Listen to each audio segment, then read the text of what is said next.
ஊழியம்னா என்ன?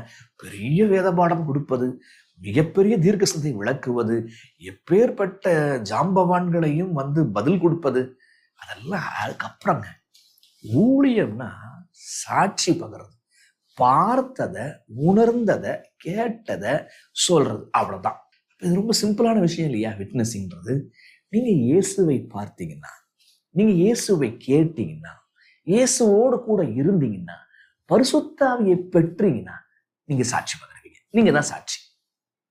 அப்ப நீங்க ரொம்ப நாளா அவர் ஊழியம் செய்யணும்னு சொல்லிட்டு வாஞ்சை இருக்கலாம். ஆனா பயத்தினாலேயோ அறியாமையினாலேயோ நீங்க ரொம்ப நாளா நீங்க உட்கார்ந்து இருக்கலாம். இன்னைக்கு நீங்க புரிஞ்சுக்க வேண்டிய விஷயம், ஊழியம்னா சாட்சி பகர்றதுங்க. நீங்க ஆண்டவரை பார்த்தீங்கன்னா, ஆண்டவரை கேட்டீங்கன்னா, ஆண்டவரோட கூட இருந்தீங்கன்னா, நீங்க ஆண்டவரை பத்தி சொல்லணும்ன்ற ஆர்வம் உங்களுக்குள்ள கொப்பளித்துட்டு வருங்க.